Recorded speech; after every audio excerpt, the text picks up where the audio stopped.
जय जय राम कृष्ण हरे राम राम जय जय राम कृष्ण हरे जय जय जय जय.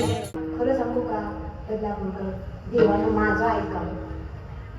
पावसाचं खातं या पट्ट्याच्या हातात द्यावं. मी तुम्हाला सांगते दादा, अशी मजा करीन महाराष्ट्राची, ज्याच्या गळ्यात माल त्याच्याच वावरात पाऊस. काही शब्द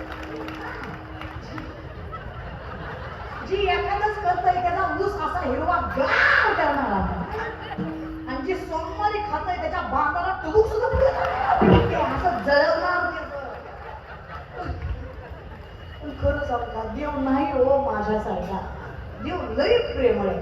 उच्च नीचे काही नेणे बदलत दिष्टे भाव भक्ती, फारच प्रेमळ आहे माझा बाप. त्याच्यामुळेच लोक त्याची कृतज्ञता बाळगत नाही. म्हणून तर लोक गर्वाने इतकी बोलून गेले की देवाला विसरून गेले. अवघड आहे असं. तू तुझ्या ठिकाणी, आम्ही आमच्या ठिकाणी. पण विनंती आहे माझी, कीर्तनाच्या व्यासपीठावर शब्द देते मी महाराष्ट्राला. ज्या दिवशी प्रत्येक घरात ज्ञानेश्वरी, प्रत्येक मुखात हरिपाठ, प्रत्येक तरुणी तरुण काकडा करेल, त्या दिवशी माझा महाराष्ट्र जगातील सगळ्यात उच्चांकावर.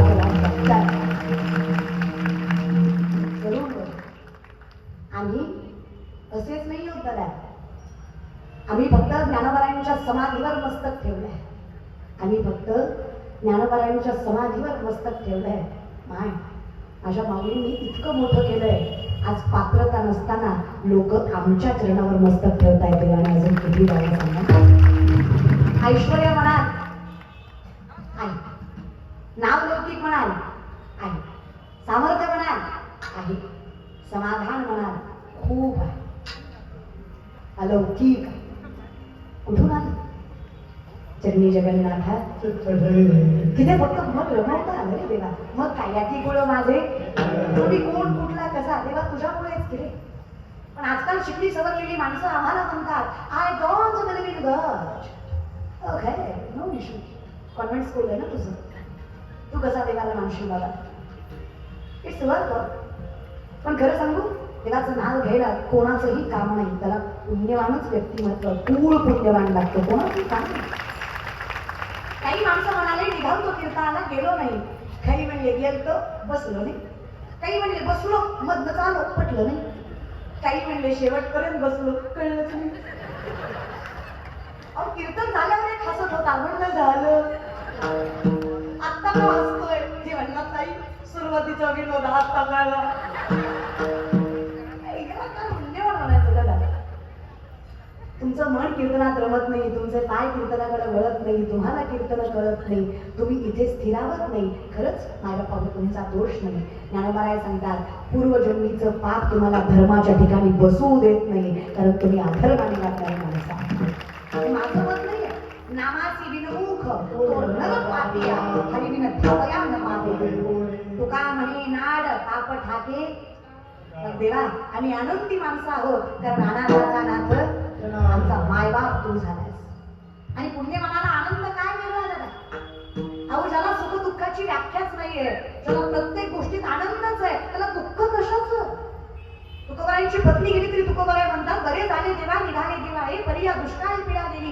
काय वाटतं तुम्हाला? तुकोबाराय गरीब होते. 65 लाखाची चौकात तुकोबांची. 450 वर्षापूर्वीचा काळ आहे. आत्ताचा 1000 म्हणजे तेव्हाचे लाख, तेव्हाचा 1000 म्हणजे आत्ताचा लाख. अशा हिशोबाने संपत्ती आहे. 25 बैलगाड्या तुकोबांनी कर्जपत्राच्या इंद्रायणीत बुडवल्या. 25 बैलगाड्या. कर्जपत्र कळतायत माऊली तुम्हाला? ज्या कागदावर लिहिलंय की मी ही मुद्दल तुला देतोय, त्या बदल्यात तुझ्या ह्या वस्तू माझ्याकडे गहाण आहे, त्याची लिखापडी म्हणजे कर्जपत्र. त्या कर्जपत्राच्या पोत्यांनी भरलेल्या 25 बैलगाड्या तुकोबांनी इंद्रायणीत बुडवल्या. फक्त तुकोबांच्या बातमीचं भावाचं घेतलं नाही तुम्ही. भावांनी सावकारकी कंटिन्यू केली. या जगातले शेतकऱ्यांचं कर्ज माफ करणारे पहिले महापुरुष जगद्गुरु तुकोबाराय ही जगद्गुरु तुकोबांची श्रीमंती. तुकोबांचं काय घेऊन बसला? तुकोबांच्या दोन्ही पत्नी श्रीमंताच्या घरच्या होत्या.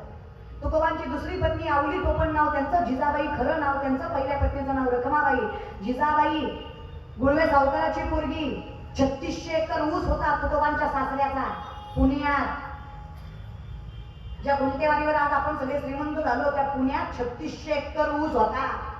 1425 माणसं वन टाइम हाताखाली जिच्या वडिलांच्या. पण काय संतांच्या पत्न्या म्हणाव्या, नवऱ्याच्या घरी मिठासोबत भाकरी खायची ती नाही. तर काय 2 BHK आपल्या बापाचा पण काय गरव आहे आपल्याला भांडत बोलू देत नाही आपण नवऱ्याला भांडण. आणि खरं सांगू भांडू नाही असा विषयच नाहीये संसारात भांडावंच. पांडुरंग परमात्मा रखमाईचा रुसवा काढायला पांडुरंगाला आले पहिल्यांदा. पंढरपूरला यायचं कारणच रखमाईचा रुसवा होता. पण याचा अर्थ जगाचं कल्याण करायचं विसरले असं नाही ना.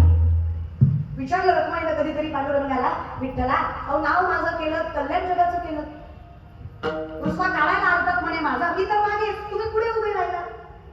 विचारलं मला कुठल्या तरी भक्ताने तुमचं देवाचं काही भांडण झालं का अहो रुसलेल्या तुम्ही अजून रुसलेलेच आहात का अहो देवाच्या जवळ नाही उभ्या राहिल्या तुम्ही आम्ही शोधत होतो तुम्हाला अहो मागे आल्यावर कळलं तुम्ही पाठीशी उभे आहेत म्हणे रखमाई. कसं आहे ना भक्ता विठ्ठलाला एकदा भक्ताचा विषय आला की माझं काही कळत नाही. मीही कधी त्याला विचारलं नाही का बाबा शेजारी उभं केलं नाही. विचारता का एकदा कशाला विचारायचं. काही झालं तरी मी रखमा पांडुरंगाचीच. जगाने स्वीकारावं नाही तर नाही स्वीकारावं मी पाणीग्रहण केलंय त्या विठ्ठलाशी. काहीही झालं त्यांनी शेजारी उभं करावं नाही तर नाही करावं मी मात्र अखंडितपणे त्यांचा संसार पातिव्रात्य सांभाळावा तिला तर रखमाई म्हणा. मग मीच विचारतो पांडुरंगाला कसं काय मला रखमाईला जवळ उभं केलं नाही तुम्ही नाही पण माझा अधिकार आहे ना. भक्त गेला पांडुरंगा जवळ का हो पांडुरंगा रखमाईला शेजारी उभं केलं नाही अहो तुम्ही त्यांच्यावर रुसलात की त्या तुमच्यावर रुसल्या लोक विचारतात मला तुला फारच व्याप बाबा तुला काय करायचं. नाही नाही माझी बायको म्हणते बघा बघा विठ्ठलानं सुद्धा रखमाईला पाठीशी उभं केलं. तुम्ही ही विठ्ठलासारखी बायकोकडे लक्ष देत नाही तिला उत्तर देता येत नाही म्हणून तुम्हाला विचारतोय विठ्ठला खरं सांगा का बरं रखमाईला पाठीशी उभं केलं. विश्वाचं कल्याण करता करता स्वतःच्या संसाराचा विसर पडला. पण खरं सांगू का रखमाई सारखी पत्नी पाठीशी उभी असल्यावर चिंता कशाला. ती रखमाई माझा संसार सांभाळते म्हणून तर जगाचा संसार सांभाळायला पांडुरंगाच्या मनगटात बळ येतं. मला विश्वास आहे तिच्यावर मला विश्वास आहे तिच्यावर ती शेजारी काय मागे काय मला कधी सोडून जाणार नाही. आणि याच विश्वासावर पांडुरंग परिपूर्ण झाल्याशिवाय राहणार नाही. हाच संसार असतो. संसार चालतो तो विश्वासावर प्रेमावर आणि अगतिकपणावर. आजकालचा संसार चालतो तो स्वार्थावर कम्पॅबिलिटीवर. आजकालचा संसार चालतोय बराबरीच्या विषयावर. गेला आजकाल पंढरपूरला तर संसाराचा खरा विचार केला. रखमाईनं कधी शेजारी जागा मागितली नाही आणि पांडुरंगानं रखमाईवरचा विश्वास कधी कमी केला. काय राहिलंय तुमच्या नात्यात चोथा. शब्दाला शब्द वाढवणारी माणसं आपण नात्याचा विचार करतो का. माझ्या शब्दामुळे एखादं नातं तुटलं जाईल माझ्या माघारीपणा न घेण्यामुळे कोणाचं तरी मन दुखावलं जाईल याचा विचार शेवटचा कधी मनात आलाय आपण. कसे आनंदी होणार आपण जर दुसऱ्याच्या आनंदात आनंदच मानता आला नाही. आनंदी व्हायचा तुम्हाला उत्तर देते मी तुम्हाला ज्या दिवशी दुसऱ्याच्या आनंदात तुम्ही आनंदी व्हाल त्या दिवशी सगळ्यात मोठे आनंदी तुम्हीच असाल. पण आनंद दुसऱ्याच स्वतःला आनंद परमार्थात असतो स्वार्थात नाही. आणि परमार्थ कोणाला म्हणावा किंवा वैष्णव कोणाला म्हणावं तर वैष्णव जनतो तेने कहिये पीड पराई जाणे. त्यावेळेस दुसऱ्याचं दुःख कळतं. आणि देवाला काय होतं तुम्ही दुसऱ्यासाठी जगलात की देव तुमच्यासाठी जगायला निर्भीड आहे. अनाथाचा नाथ मग काय त्याचं कसं आहे ना देवा. साधा वया भक्ती का नाही लाज. चोकोबांसाठी महार झाला वृद्धसासाठी चांभार झाला कौरवांसाठी कुंभार झाला नगरीसाठी सोनार झाला. अहो जनाबाईसाठी गौऱ्या थापल्या कानोपातळीला पंढरीच्या गावाने जागा दिली. सखूबाईसाठी सखू झाला मुक्ताईसाठी धावत गेला तुकोबांचा संसार सांभाळला. नातांच्या घरी 36 वर्ष कावडीनं पाणी वाहिलं. कुर्मदसांसाठी धावत आला किती करशील देवा. अरे आमच्यासाठी मायबाप झाला. एवढं करूनही आम्ही कृतज्ञ नाहीच. आम्हाला अजूनही जाणीव नाहीये की सगळं तुझ्यामुळे चाललंय. हे जे काही आहे ना मीरा पकी कृपा सेवका गोडे हाय. मीरा पकी कृपा सेवका गोडे हाय. मीरा पकी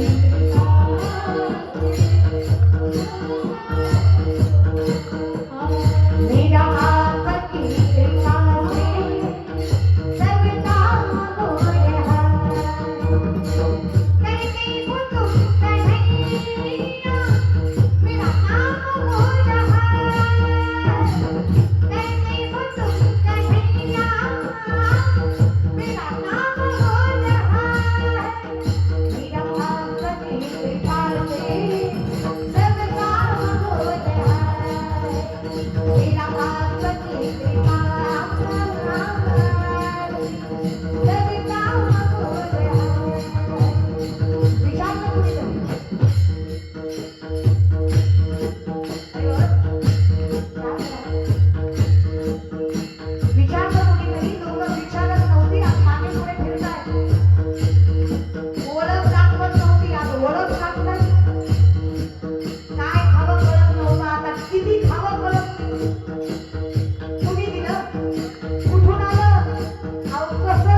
मेरा आपकी बातें